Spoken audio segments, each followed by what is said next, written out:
Shipping and logistics എന്ന് പറയുന്ന sector ലോകമുള്ളിടത്തോളം കാലം ഉണ്ടാകുന്ന ഒരു സെക്ടറാണ്. ലോകത്ത് ജോഗ്രഫിക്കലായിട്ടുള്ള റിക്വയർമെൻറ്റ് ഏത് കാലത്തും വ്യത്യസ്തമായിരിക്കും. അതായത് ഈ രാജ്യത്തുള്ളത് വേറെ രാജ്യത്തുണ്ടാവില്ല, ആ രാജ്യത്തുള്ളത് ഈ ഉണ്ടാവില്ല. അങ്ങനെ ആകുമ്പോൾ ഈ സാധനങ്ങളുടെ കടത്തുകൾ ആവശ്യമായി വരുന്നത് കൊണ്ട് ഏത് കാലത്തും ഷിപ്പിംഗ് ആൻഡ് ലോജിസ്റ്റിക്സിലുള്ള ജോബ് ഓപ്പർച്യൂണിറ്റീസ് നിലനിൽക്കും.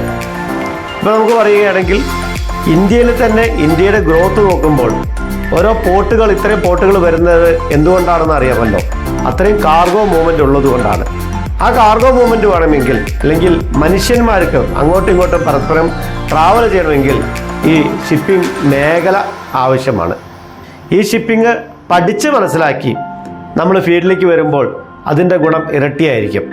അത് ഷിപ്പിങ്ങിൽ എക്സ്പീരിയൻസ് ഉള്ള ആളുകൾ, ഷിപ്പിംഗ് ആൻഡ് ലോജിസ്റ്റിക്സിൽ പ്രവൃത്തി ചെയ്ത് അതിൻ്റെ എക്സ്പീരിയൻസ് ഉള്ള ആളുകൾ നമുക്ക് ഷെയർ ചെയ്ത് തരുമ്പോൾ നിങ്ങൾക്കൊരു ജോലി പ്രവേശിക്കുമ്പോൾ പെട്ടെന്ന് തന്നെ ആ ജോലിയിൽ സ്ഥാനക്കയറ്റം കിട്ടാനും നിങ്ങളുടെ ഫ്യൂച്ചർ നന്നായിരിക്കാനും ഉതകുന്നതാണ്. അങ്ങനെയുള്ള ഷിപ്പിംഗ് അക്കാഡമികളെ തിരഞ്ഞെടുത്തിട്ട് വേണം നമ്മൾ ഈ സ്റ്റുഡൻസ് മുന്നോട്ട് പോകേണ്ടത് എന്നാണ് എനിക്ക് ഈ കാര്യത്തിൽ പറയാനുള്ളത്.